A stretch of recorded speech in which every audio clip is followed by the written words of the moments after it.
immense joie de tous vous voir ce matin dans un seul culte.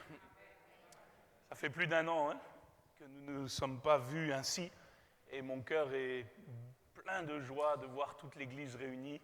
Alors certes avec encore quelques contraintes, vous le voyez, mais néanmoins j'espère que tout le monde a pu trouver place ce matin et de pouvoir chanter le Seigneur tous ensemble, prier. Alléluia, que son nom soit béni.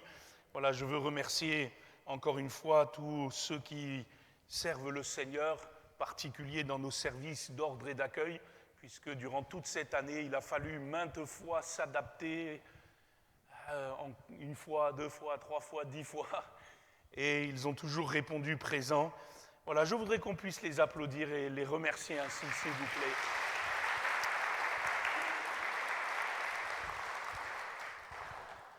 Amen. Voilà, bonjour aussi à ceux qui nous rejoignent, peut-être pour la première fois ou qui sont en visite. Nous entrons dans le mois de juillet, et mois de juillet-août, vous savez que c'est aussi souvent la navette entre la métropole et la Réunion. Donc s'il y a des frères et des sœurs qui nous rejoignent ce matin, que Dieu vous bénisse. Nous allons ouvrir l'Épître aux Romains au chapitre 12 ensemble. Nous allons poursuivre notre méditation sur les grandes vertus de la foi chrétienne, les valeurs de Christ dépeintes par l'apôtre Paul dans ce texte. Et nous allons relire ce chapitre à partir du verset 9, Romains chapitre 12, verset 9. Et l'apôtre va, en quelques phrases, des phrases succinctes, très courtes, qu'on pourrait presque écrire sur des post-it, pour les mettre sur nos murs et nos frigos pour s'en souvenir chaque jour. Il va dépeindre ces grandes valeurs qui décrivent la vie de Jésus. Parce que je ne cesse finalement de le dire, celui qui va parfaitement remplir toutes ces exhortations de Paul, c'est le Seigneur Jésus. Et il est écrit ceci, Romains 12, verset 9, « Que la charité soit sans hypocrisie, ayez le mal en horreur, attachez-vous fortement au bien. Par amour fraternel, soyez pleins d'affection les uns pour les autres. Par honneur, usez de prévenance réciproque. Ayez du zèle et non de la paresse. Soyez fervents d'esprit. Servez le Seigneur. Réjouissez-vous en espérance. Soyez patients dans l'affliction. Persévérez dans la prière. Pourvoyez aux besoins des saints. Exercez l'hospitalité, bénissez ceux qui vous persécutent, bénissez et ne maudissez pas. Réjouissez-vous avec ceux qui se réjouissent, pleurez avec ceux qui pleurent. Ayez les mêmes sentiments les uns envers les autres. N'aspirez pas à ce qui est élevé, mais laissez-vous attirer par ce qui est humble. Ne soyez point sages à vos propres yeux, ne rendez à personne le mal pour le mal. Recherchez ce qui est bien devant tous les hommes. S'il est possible, autant que cela dépende de vous, soyez en paix avec tous les hommes. Ne vous vengez point vous-même, bien-aimés, mais laissez agir la colère, car il est écrit « À moi la vengeance, à moi la rétribution, dit le Seigneur. Mais si ton ennemi a faim, donne-lui à manger. S'il a soif, donne-lui à boire. Car en agissant ainsi, ce sont des charbons ardents que tu amasseras sur sa tête. Ne te laisse pas vaincre par le mal, mais surmonte le mal par le bien. » Amen. Et voilà les valeurs de Jésus-Christ. Jésus, dans son incarnation, a été l'homme par excellence. Il a aimé, béni, fait du bien. Il a été celui qui a rempli toutes ses exhortations. Il est le seul à avoir manifesté un amour sans hypocrisie. Il est le seul à avoir eu un zèle sans faille dans son service pour son Père. Il a usé de prévenance réciproque avec les plus faibles aussi, les plus petits. Il a eu un amour et une affection tangible, palpable, sans discrimination ni favoritisme. Il s'est réjoui avec ceux qui se réjouissaient. Il a pleuré avec ceux qui pleuraient. Il n'a pas été attiré par ce qui a été élevé. Il était attiré par la modestie, parce que son but, c'était de faire la volonté de son Père qui l'avait envoyé. Il n'a cherché en rien à s'élever lui-même. Il a cherché en toutes choses à accomplir ce que Dieu désirait. Alléluia. il a fait du bien, même à ses ennemis. Il a même guéri Malchus dans le jardin de l'apôtre Pierre. Malheureusement, dans un élan de la chair, lui avait coupé l'oreille. Et Jésus, alors qu'il est arrêté, il aurait pu faire autre chose, mais même là, il a fait du bien à Malchus et il l'a guéri. Alléluia. Et nous avons ici dans ce texte les valeurs de Jésus. Et il est impossible que ceux qui disent aimer Jésus ne cherchent pas ces valeurs, ne veulent pas les vivre. Et ces valeurs, nous les avons déjà dépeintes dans la vertu du service. Et l'apôtre Paul dit, soyez pleins de zèle, servez le Seigneur. Et Jésus, lui, il avait un leitmotiv. Il disait à ses disciples, non pour être servi, mais pour servir. Et pourtant, il était le Fils de Dieu. Mais il est venu pour servir. Il est venu avec ce cœur de serviteur. Et il est impossible que le disciple de Jésus n'ait pas ce cœur de serviteur. Mon frère, ma sœur, tu es né de nouveau pour servir le Seigneur. Et d'avoir ce cœur de serviteur toute ta vie, d'aimer servir en tout temps, en toutes choses, en toutes circonstances, d'aimer servir le Maître avant tout, d'aimer aussi servir les uns et les autres. Rendez-vous par amour, disait l'apôtre, serviteurs les uns des autres. Alléluia. Et pour servir, nous l'avons vu ensemble, il faut se revêtir de sentiments modestes. Et oui, parce qu'il faut être humble, il faut savoir s'abaisser. Jésus l'a fait dans la chambre haute. Il a pris la bassine, il a pris le torchon, il a lavé les pieds de ses disciples. Il n'y avait pas plus vile expérience que de laver les pieds des disciples. C'était la tâche des esclaves à l'époque de Jésus. Et Jésus s'est revêtu de modestie, d'humilité. Et pourtant, je le répète, il était le Fils de Dieu. Il avait tous les honneurs dans le ciel.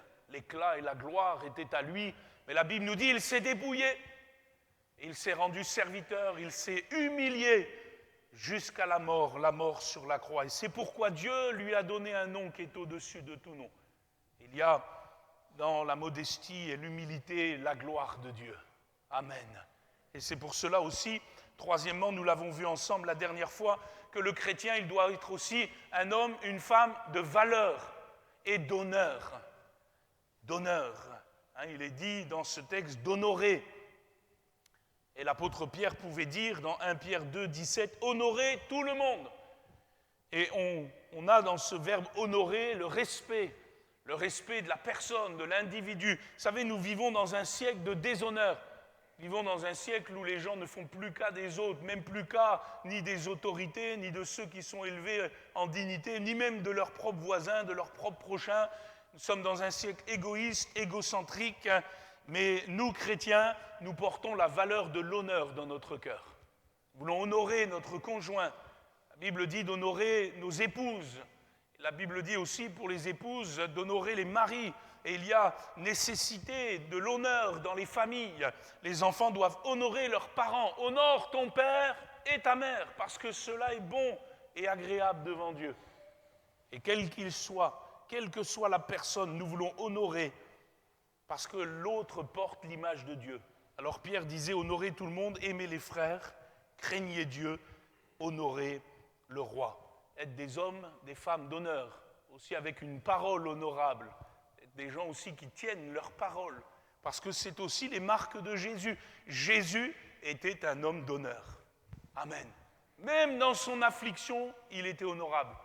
Même sur la croix, il a continué à vivre l'honneur de Dieu. Ce matin, nous allons nous centrer sur le verset 13. Nous allons le relire ensemble, la quatrième grande valeur, grande vertu de Jésus. Et elle est très pratique. Très, très, très pratique. Elle va se voir dans la vie de tous les jours. C'est la valeur de la charité. Il est dit ceci au verset 13, « Pourvoyez aux besoins des saints, exercez l'hospitalité. » Pourvoyez aux besoins des saints et exercez l'hospitalité. Ici, il est question de ce qu'on va appeler la pratique de la miséricorde. Pratique qui va se concrétiser même envers ceux qui nous persécutent, puisque si vous reprenez la fin de ce chapitre, Paul va citer un texte des Proverbes, Proverbe 25, versets 21 et 22, où il va nous rappeler que si ton ennemi a faim, donne-lui à manger. Et s'il a soif, donne-lui à boire. Et ça, c'est la valeur de Jésus. C'est la vie de Jésus. C'est le ministère de Jésus. Cette charité chrétienne. Et cela nous invite à comprendre que le chrétien n'est pas seulement un homme d'honneur, le chrétien authentique est aussi un homme charitable, une femme charitable. Alors, bien sûr, il nous faut comprendre ce que l'apôtre Paul dit ici, ou ce que même la Bible dit, puisque l'apôtre Paul n'est pas le seul à mettre la lumière sur cette valeur.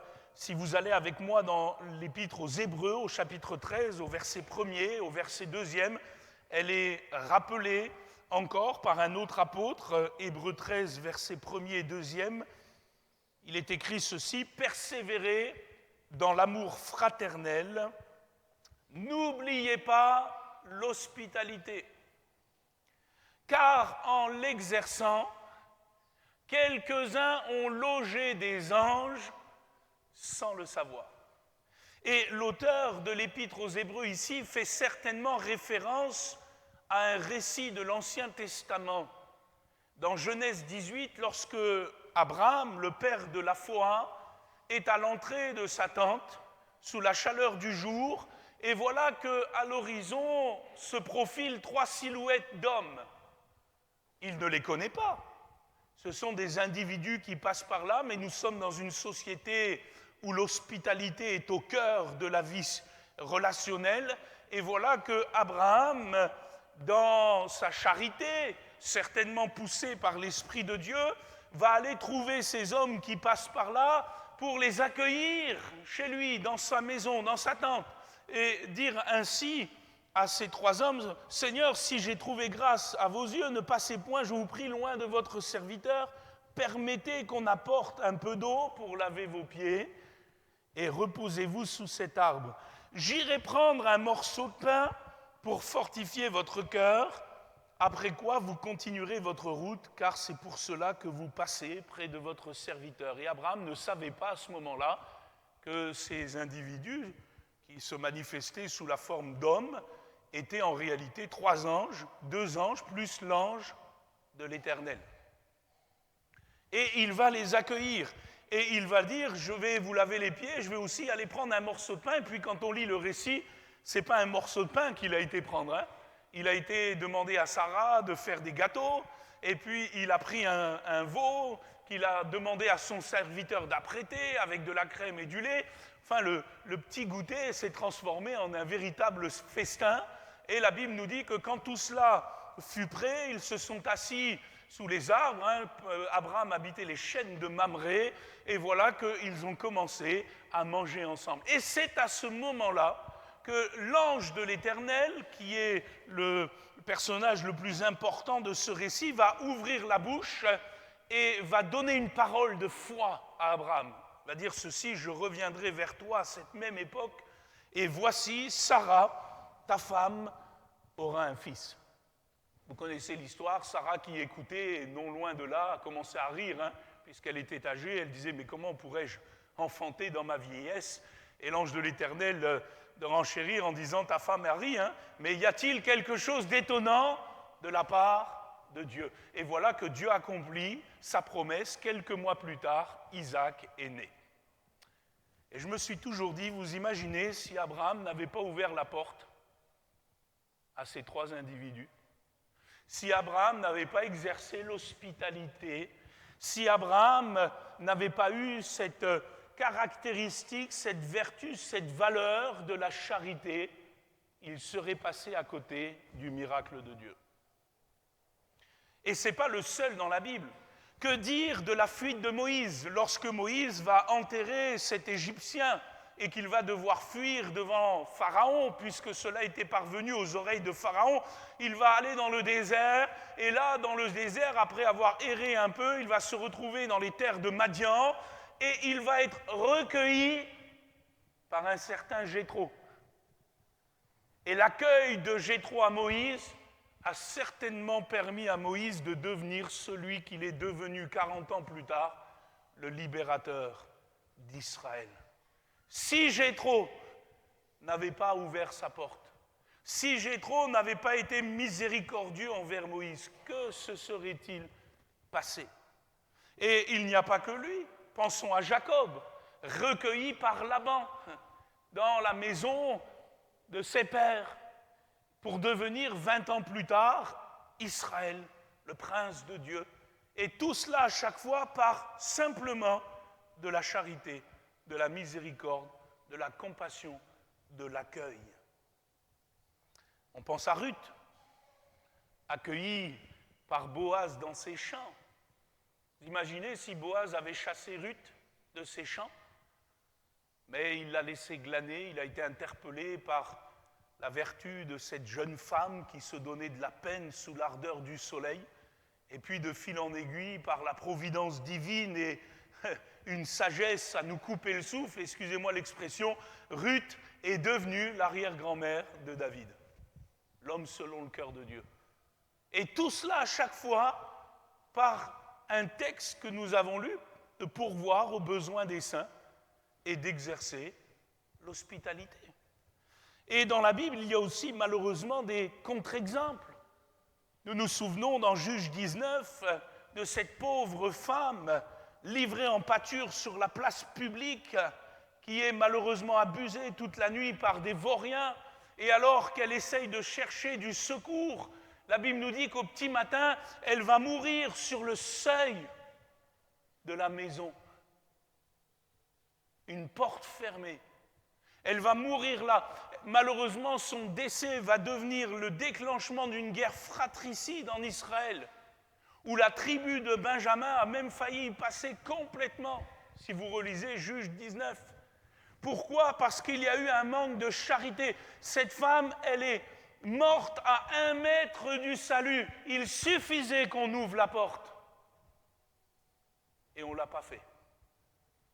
Et elle est restée dans son agonie. Alors bien sûr, exercer l'hospitalité, être charitable, ne signifie pas qu'il faut le faire n'importe quand et avec n'importe qui. La Bible ne demande pas une charité aveugle, mais le Seigneur demande un cœur ouvert. Le Seigneur demande une générosité manifeste. Le Seigneur demande une capacité à pourvoir, à donner, à faire en sorte que l'autre soit bien. Et surtout, nous dit l'Écriture, envers les frères et sœurs dans la foi. Pourvoyer aux besoins des saints. Parce que le Seigneur nous voit comme une seule famille, comme une famille unie devant sa face. Et Jésus pouvait dire, voilà mes frères, voilà mes sœurs, ce sont ceux qui font la volonté de mon Père. Et que n'a pas fait Jésus pour les bénir, que n'a pas fait Jésus pour les guérir, que n'a pas fait Jésus pour en prendre soin, que n'a pas fait Jésus pour les recueillir, que n'a pas fait Jésus aussi pour les nourrir.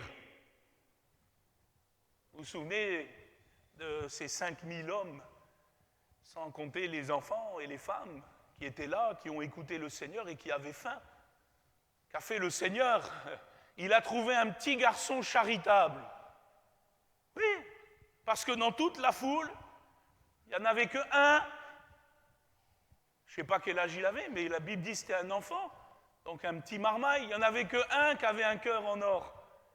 Il était venu à cette grande réunion avec 5 pains et 2 poissons. Pas grand-chose, hein? Moi, quand je prêche ce texte, je dis toujours c'était sa petite boîte au McDo, le Happy Meal du gamin. Vous savez, il est venu avec son Happy Meal. Il avait le McFish dedans. Et puis, voilà qu'il est touché parce que certainement il entend les disciples à travers la foule dire « Mais comment on va faire? Comment on va faire pour nourrir cette foule? On a 200 deniers, ça ne suffit pas. » Et puis lui, il est là. Moi, j'ai un McFish. Vous savez, quand un enfant vous donne son Happy Meal, il y a un miracle qui se passe. Hein? Et puis il donne ses 5 pains et ses 2 poissons. Il a un cœur en or, ce gamin. Il ne regarde pas à lui-même. Il regarde aux besoins. Et voilà qu'à partir de la charité d'un simple enfant, Jésus va faire un miracle extraordinaire. Et je le dis ce matin, après vous avoir donné ces quelques exemples, Dieu fait des miracles quand il y a la charité dans le cœur de ses enfants. Alors bien entendu, au 1er siècle déjà, il y avait des gens qui abusaient de ces choses-là. Vous savez, il est facile d'abuser de la crédulité, de la naïveté, et puis quelque part de l'amour chrétien. Alors Paul va donner aussi un texte dans ce sens-là, on pourrait le lire ensemble dans 2 Thessaloniciens, chapitre 3, verset 6, 2 Thessaloniciens, chapitre 3, verset 6. Paul va dire ceci: nous vous recommandons, frères, au nom de notre Seigneur Jésus-Christ, de vous éloigner de tout frère qui vit dans le désordre, et non selon les instructions que vous avez reçues de nous. Vous savez vous-même comment il faut nous imiter, car nous n'avons pas vécu parmi vous dans le désordre. Nous n'avons mangé gratuitement le pain de personne. Mais dans le travail et dans la peine, nous avons été nuit et jour à l'œuvre, pour n'être à la charge à aucun de vous. Ce n'est pas que nous n'en eussions le droit, mais nous avons voulu vous donner en nous-mêmes un modèle à imiter. Car lorsque nous étions chez vous, nous vous disions expressément: si quelqu'un ne veut pas travailler, qu'il ne mange pas non plus. Nous apprenons cependant qu'il y en a parmi vous quelques-uns qui vivent dans le désordre, qui ne travaillent pas non plus, mais qui s'occupent des futilités. Nous invitons ces gens-là et nous les exhortons par le Seigneur Jésus-Christ à manger leur propre pain, en travaillant paisiblement. Pour vous, frères, ne vous lassez pas de faire le bien. Alors on comprend par ce texte que déjà, quelques années après l'ascension du Seigneur, vous aviez des gens qui avaient trouvé le filon. Tiens, ces chrétiens, ils sont sympas. Hein? Pas besoin de bosser, ils nous nourrissent, ils nous blanchissent.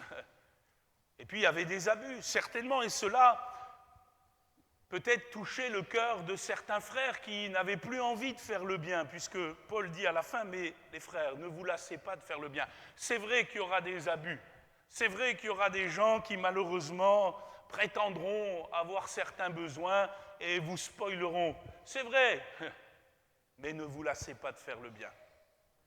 Ne vous lassez pas d'être charitable. Et bien sûr, comprenons bien ici, quand l'apôtre dit que si quelqu'un ne veut pas travailler, qu'il ne mange pas non plus, il est question de la paresse. Vous avez des gens qui n'ont pas de travail, ce n'est pas non plus de leur faute, mais vous avez des gens, certainement, qui, moi je dis souvent, c'est plus un balai qu'ils ont dans la main, c'est tout le magasin de balais qui est avec. Ils sont dans la paresse, et puis ils cherchent toujours à s'en sortir par les autres. Et le Seigneur demande, non, une responsabilité personnelle. Néanmoins, nous savons aussi, au milieu de nous, comme autour de nous, qu'il y a des gens, qu'il y a des frères, qu'il y a des sœurs, qu'il y a des amis, qu'il y a des connaissances qui sont dans des besoins, qui sont dans des difficultés, qui font tout ce qu'ils peuvent, mais c'est difficile. Et là, le Seigneur dit, ne te lasse pas de faire le bien.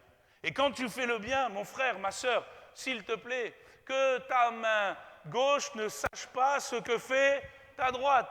C'est-à-dire, pas besoin de le publier, pas besoin d'en faire étalage, pas besoin non plus d'attendre peut-être un conseil ou un ordre qui viendrait de nous, des anciens ou des frères. Non, allez-y, frères et sœurs, faites le bien. Amen. Agissez concrètement. Soyez dans la simplicité et de pouvoir servir le Seigneur aussi par cette âme charitable. Soyez charitable. D'ailleurs, je remarque, et on va aller dans d'autres textes maintenant, dans 1 Timothée chapitre 5, verset 9, je remarque qu'au 1er siècle, dans la première Église, cette qualité était nécessaire. Par exemple, pour qu'une veuve soit prise en charge par l'Église. Vous avez déjà lu ce texte ? 1 Timothée chapitre 5, versets 9 et 10.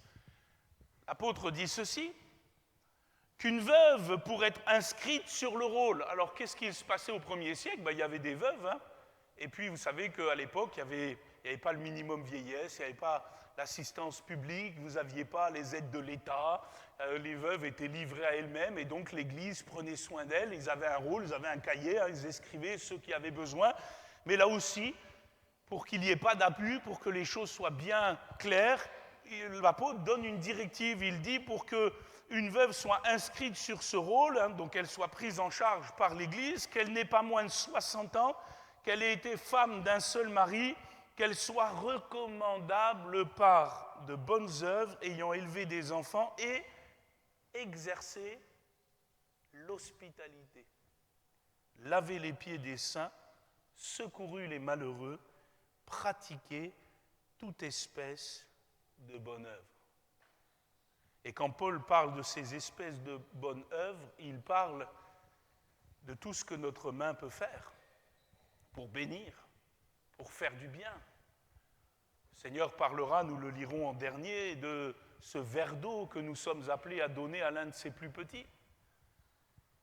De pouvoir simplement pourvoir. Et ici, les questions donc des bonnes œuvres que nous sommes appelés à pratiquer. Et il est vrai, frères et sœurs, que parfois on a tellement mis l'accent sur le salut sans les œuvres, parce que nous sommes sauvés par la grâce, amen, et pas par les œuvres, que parfois on les a complètement mis de côté, les œuvres, et on ne les pratique plus du tout. Or, l'Évangile nous dit que nous sommes sauvés par la grâce, sans les œuvres, mais pour accomplir les œuvres que Dieu a préparées d'avance. Et ces bonnes œuvres sont aussi ces œuvres de charité. Et parfois, il faut le dire, dans les églises, la charité chrétienne n'est exercée que par une poignée. Et je dirais qu'il est dommage que ce ne soit exercé que par une poignée.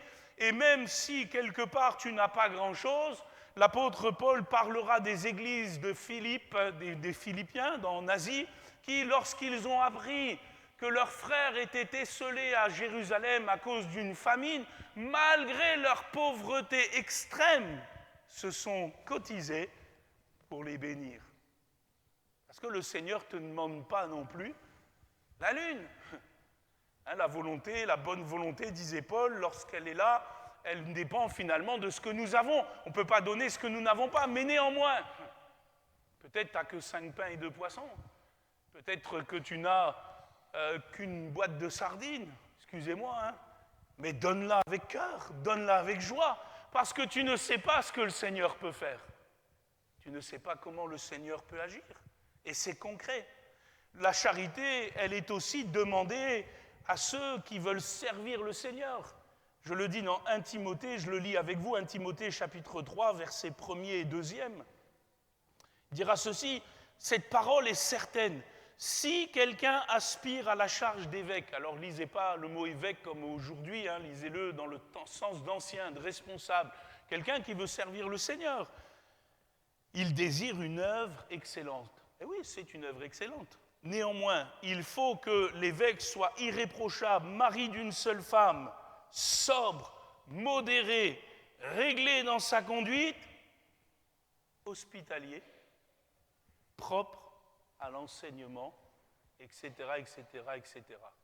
Alors je suis parfois un petit peu étonné de l'Église, je ne parle pas de la nôtre, je parle de l'Église d'aujourd'hui sur la surface de la terre. Parce que parfois, il semble que ces caractéristiques-là, on les ait un petit peu oubliées.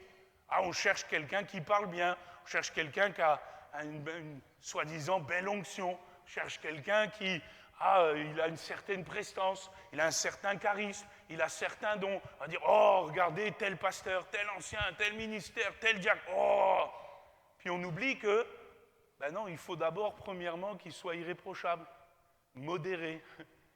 Mari d'une seule femme, parfois ça coince. Il y en a certains, ils ont été mariés 30 fois, mais ça ne gêne pas.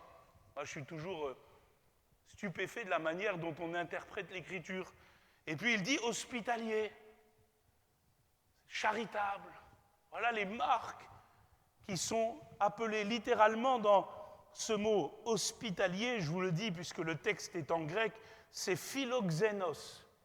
Philéo, c'est un verbe qui parle d'aimer dans la Bible, et xénos, en français, ça a donné xénophobe ou xénophile.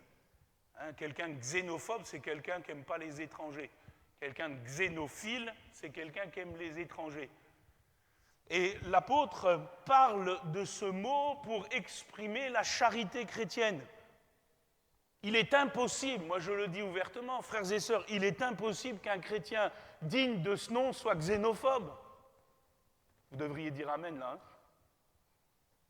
C'est impossible. Ça va contre l'Évangile. Quelle que soit excusez-moi, la couleur, l'identité ou de la personne en face. Parce que vous savez, la xénophobie, elle n'est pas que dans un sens, elle se retrouve partout sur la terre. Mais il est impossible que dans l'Église de Jésus-Christ, nous n'aimions pas notre prochain, quel qu'il soit. D'ailleurs, il y avait un problème un jour dans une église à ce niveau-là, dans la Bible, dans l'épître de Jean, la toute petite troisième épître de Jean. Il est question d'un certain Diotrephe. Il est dit ceci, 3 Jean, versets 9 et 10, « J'ai écrit quelques mots à l'église, mais Diotrephe, qui aime être le premier parmi eux, ne nous reçoit point. » Pas d'accueil, pas d'hospitalité, pas de charité. Fermé. Pourquoi? Parce qu'il aime être le premier. C'est pourquoi, si je vais vous voir, je rappellerai les actes qu'il commet, en tenant contre nous de méchants propos, non content de cela, il ne reçoit pas les frères, et ceux qui voudraient le faire, il les en empêche et les chasse de l'Église. Moi, j'aurais pas voulu être chrétien dans cette assemblée. Et Diotrephe, dans cet épître, il est à l'extrême du spectre de celui à qui est destinée cette épître, qui s'appelle Gaius. Gaius, qui lui, pourtant, est fidèle. Il agit fidèlement pour les frères, et en particulier les frères étrangers, nous dit le texte. Il pourvoit à leur voyage, il pourvoit à leurs besoins. Alors bien sûr, il faut comprendre ce qui se passait au 1er siècle, comment l'Église fonctionnait au 1er siècle. Les pasteurs, les docteurs, les missionnaires, les évangélistes étaient dits itinérants. L'apôtre Paul va rester 1 an et demi à Corinthe, il va rester 3 ans à Éphèse, et puis ils vont bouger, puis certains bougeaient encore plus rapidement parce que l'expansion de l'Église faisait qu'il fallait se déplacer. Et les anciens et les diacres pouvaient, eux, gérer aussi l'Église au niveau local, et puis tous ces ministères tournants avec ses frères faisaient en sorte que l'Église progressait. Mais on comprend bien que, puisqu'il y avait des gens qui tournaient, il y avait des équipes, on pense à Paul, il avait Silas, il avait Timothée, il avait Tite, il fallait bien les loger. Il fallait bien les nourrir, il fallait bien en prendre soin, il fallait bien pourvoir à leurs besoins. C'est ce que Paul dira à Tite, dans Tite chapitre 3, verset 13. Il dira « Aie soin de pourvoir au voyage de Zénas ». Zénas, le docteur de la loi. Donc s'il y a des jeunes mamans qui attendent un enfant, voilà un prénom pour le futur marmaille qui arrive. Zénas, le docteur de la loi. Et Apollos, en sorte que rien ne leur manque. Et je voudrais qu'on affiche le verset 14e, parce que sur ce cas d'école, Paul va donner une directive commune, générale, qui nous rejoint aujourd'hui. Il faut que les nôtres apprennent aussi à pratiquer de bonnes œuvres pour subvenir aux besoins présents, afin qu'ils ne soient pas sans produire des fruits. Amen. Et ici, on est sur le terrain, c'est concret. Il faut que les nôtres apprennent, il faut que cette génération apprenne à pratiquer les bonnes œuvres, à pratiquer la générosité, à pratiquer le don, la charité, à pratiquer, là, de pourvoir cette œuvre excellente, de pourvoir aux besoins. Moi, je me souviens, petit, je donne ces quelques anecdotes. Je me souviens petit que dans nos assemblées, je pense qu'il en était de même aussi ici, il y avait beaucoup de pasteurs en visite. Puis pas seulement des pasteurs, parfois c'était des groupes qui venaient les uns les autres, puis il y avait des missions, il y avait toutes sortes de choses qui se faisaient. Et je me souviens petit, à mon père de simplement dire « Les frères et sœurs, la semaine prochaine, on va avoir telle personne et il faut qu'on en prenne soin. Qui pourrait nous aider ?» Et vous n'aviez même pas fini de poser la question, que vous aviez « Ah ben moi frère, moi je peux être là, moi je vais être là, moi je vais faire, moi je vais venir. » Et puis c'était la cohue en bas de l'estrade. Aujourd'hui, 40 ans plus tard, qui peut nous aider? Aider. Qui peut nous aider? Allô? Bon, il n'y a personne. Excusez-moi, mais on est devenu dans une génération fermée, où nous n'avons plus le cœur sur la main. où nous sommes devenus parfois secs. Et vous savez, je le redis, parfois nous nous coupons de grands miracles parce que nous ne sommes pas charitables. Jésus a fait des miracles dans la charité. À cause de la charité. Et nous avons besoin, frères et sœurs, de pratiquer les bonnes œuvres, de pratiquer l'hospitalité, de pourvoir aux besoins des saints. Combien de fois, je disais à mon épouse, combien de fois on a dû aider, nourrir, ouvrir certaines portes. Et à Reims, je me souviens très souvent, c'était une grande ville aussi universitaire, nous avions des jeunes d'autres pays qui venaient parce qu'ils avaient là la possibilité d'étudier. Et ils étaient chrétiens, mais ils arrivaient, ils avaient quitté leur famille, ils avaient quitté leurs amis, ils avaient quitté leur contexte. Et puis ils arrivaient souvent, quand ils venaient des pays africains, avec pas grand-chose. Hein. Et puis il fallait que l'Église soit là. Et heureusement qu'on avait une communauté, des frères, des sœurs, qui avaient le cœur sur la main. Vous me direz, ouais, mais moi, frère, je suis marié à un incroyant, je ne peux rien faire. Ok, c'est vrai, peut-être. Enfin, moi, j'avais un frère comme ça à Reims, il me disait, Philippe, moi, j'aimerais tellement aider. Moi, ces jeunes, je les vois, ils sont là, souvent les jeunes frères et sœurs africains, parce que lui, il venait d'Inde à la base, donc il avait aussi quitté, il connaissait les difficultés. Il dit, mais moi, je peux pas, j'ai mon épouse, elle n'est pas au Seigneur. Par contre, Philippe, je vais faire quelque chose. Très régulièrement, je vais en prendre quelques-uns, puis je vais leur payer le McDo. Et puis j'irai avec eux, je vais leur faire du bien. Et puis il a aidé, mais sans que ça soit connu, sans que ça soit annoncé, sans que ça soit proclamé, il a aidé des dizaines de jeunes comme ça. Et les frères et sœurs, pratiquez l'hospitalité, pratiquez les bonnes œuvres, pratiquez, exercez la charité, parce que c'est la marque du vrai chrétien. C'est la marque du vrai chrétien, avec peut-être le peu que j'ai reçu, mais je peux donner une part avec grâce et avec joie, avec simplicité de cœur.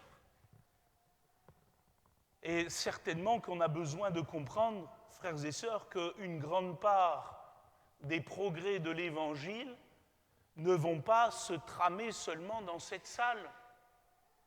Regardez avec moi ce qui est écrit dans Acte 2, verset 42. On connaît ce texte. Mais les progrès de l'Évangile au 1er siècle, ils ne sont pas simplement venus lorsque l'Église était réunie dans le même lieu. Elle dépendait beaucoup de ce qui se passait dans les maisons. Regardez ce qui est écrit, Acte 2, 42. Ils persévéraient dans l'enseignement des apôtres, dans la communion fraternelle, dans la fraction du pain, dans les prières. La crainte s'emparait de chacun. Il se faisait beaucoup de prodiges et de miracles par les apôtres. Tous ceux qui croyaient étaient dans le même lieu et ils avaient tout en commun. Ils vendaient leurs propriétés et leurs biens. Ils en partageaient le produit entre tous, selon les besoins de chacun. Ils étaient chaque jour tous ensemble assidus au temple. Ça, c'est le rassemblement collectif. Mais ils rompaient le pain dans les maisons et prenaient leur nourriture avec joie et simplicité de cœur, louant Dieu, trouvant grâce auprès de tout le peuple. Et le Seigneur ajoutait chaque jour à l'Église ceux qui étaient sauvés. Amen. Et voyez la dynamique du Seigneur. Il y a les rassemblements, alléluia, on ne les manque pas, on aime la prière, on aime la communion fraternelle, on aime chanter ensemble, on aime être ensemble. Et puis il y a tout ce que le Seigneur veut faire avec chacun de nous là où il nous a placés, dans nos quartiers. Vous habitez certains quartiers, vous êtes des fois pas loin les uns des autres, n'est-ce pas? Parfois je suis étonné, je ne sais pas ici, mais moi je l'ai déjà vu, on habite les mêmes quartiers, parfois nous à Reims, ils habitaient la même barre d'immeubles. Et ils n'avaient jamais bu un café l'un avec l'autre. Moi j'hallucine, hein? Comment on va faire l'église si on ne se connaît pas, si on n'a pas de communion fraternelle, si en dehors de nos réunions, il n'y a pas de la charité qui s'exerce? Comment l'autre va pouvoir dire « Frère, j'ai un besoin, prie pour moi » s'il n'y a déjà même pas le lien pour l'exprimer? Et vous voyez que l'Église s'appauvrit si la charité chrétienne n'est pas une valeur et une vertu pour nous. Et ici, nous comprenons qu'au 1er siècle, une grande part des progrès de l'Évangile se sont faits à travers les maisons, des maisons ouvertes. Et je le dis, les plus anciens, c'était pas comme ça au départ? Répondez-moi. Amen, non? Frère, j'ai vendu un terrain. Tenez, voilà l'argent parce qu'on va pouvoir bâtir une salle avec ça. Et puis, frère, je peux pas faire d'autre chose, mais je peux ouvrir mon garage. Hein, certains l'ont fait, certains le font encore. Gloire à Dieu, amen. Ça s'appelle la charité. Ça s'appelle d'exercer l'hospitalité. Et surtout envers les frères et sœurs dans la foi. Vous habitez les mêmes quartiers. Frères et sœurs, n'attendez rien, si ce n'est de votre cœur, pour simplement bénir votre frère. Et que ça soit réciproque. Et qu'il y ait une entraide, une charité chrétienne. Et que ce soit véritable. Et que ce soit la marque de ceux qui croient. D'ailleurs, Jésus disait à ses disciples, dans quelque maison que vous entriez, dites d'abord que la paix soit sur cette maison. Et s'il se trouve là un enfant de paix, votre paix reposera sur lui. Amen. Moi, je crois même qu'il y a des gens qui vont se convertir simplement parce que vous aurez ouvert les yeux comme le bon samaritain. Vous aurez vu que, mon voisin, il a un coup dur. Et je vais sortir 2 deniers de ma poche pour les donner à l'hôtellerie. Je vais faire quelque chose pour le bénir. Alors oui, c'est vrai, il y a des abus. Oui, c'est vrai, il y a de la misère. Oui, c'est vrai. Mais il faut que les nôtres apprennent à pratiquer les bonnes œuvres. Il faut poursuivre littéralement l'hospitalité. Il dit pourvoyer aux besoins des saints, exercer l'hospitalité. Littéralement, c'est dioko en grec. Poursuivez l'hospitalité. Comme si c'était une quête, comme si c'était quelque chose à arracher. Oui, c'est comme une chasse. C'est le verbe qui est d'ailleurs employé dans la Bible pour la chasse. Dioiko. Poursuivez, chassez-le, chassez l'hospitalité. Comme pour nous dire qu'il faut atteindre ce but. C'est quelque chose que Dieu nous demande. Frères et sœurs, et je termine avec quelques mots et une parabole du Seigneur. Finalement, la charité, c'est ce que Jésus a fait pour nous, non? La Bible nous dit que nous étions loin, nous étions éloignés, sans Dieu, sans espérance. Nous étions des enfants de colère. Nous étions tellement loin de son royaume. Et nous qui étions loin, il nous a rapprochés, il nous a accueillis. Et quand il nous a accueillis, frères et sœurs, disons-le clairement, ne nous a-t-il pas fait du bien aussi, physiquement, moralement, même financièrement? Est-ce que Jésus n'a pas été à la hauteur de la charité? Il n'a pas eu que des mots, le Seigneur. Il a été charitable. Et la Bible nous dit que même sa charité fera que, quand on entrera dans son règne, il dira, c'est bien, bon et fidèle serviteur. Entre dans la joie de ton maître. Entre dans ma demeure. C'est la maison du Père. Hein? Entre chez moi. Alors, moi je le dis, frères et sœurs, il est impossible qu'un vrai chrétien ferme sa porte.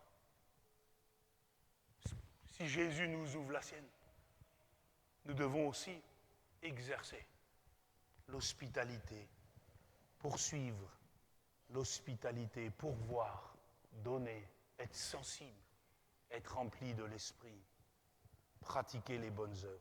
On lit ensemble Matthieu chapitre 25, verset 31, et puis nous allons prier le Seigneur. Souvenons-nous que cette parabole, Jésus va la donner dans le contexte de son retour, de son avènement. Et il dira ceci dans Matthieu 25, verset 31, « Lorsque le Fils de l'homme viendra dans sa gloire, avec tous les anges, il s'assiera sur le trône de sa gloire.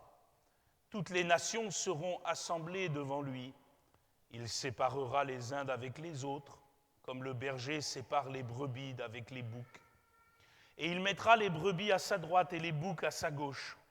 Alors le roi dira à ceux qui sont à sa droite, « Venez, vous qui êtes bénis de mon Père, prenez possession du royaume qui vous a été préparé dès la fondation du monde.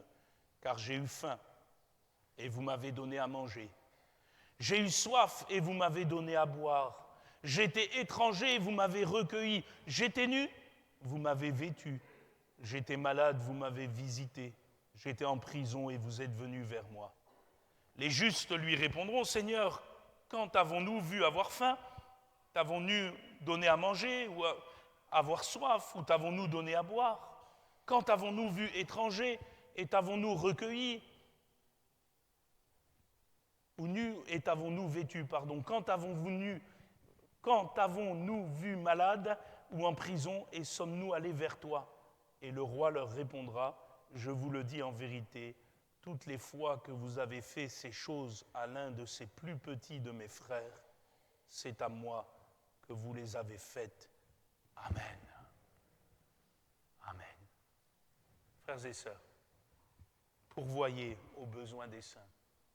Exercez l'hospitalité. Amen. Prions le Seigneur. Les musiciens et les choristes vont revenir. Nous allons préparer ce chant. Nous adorons Adonai.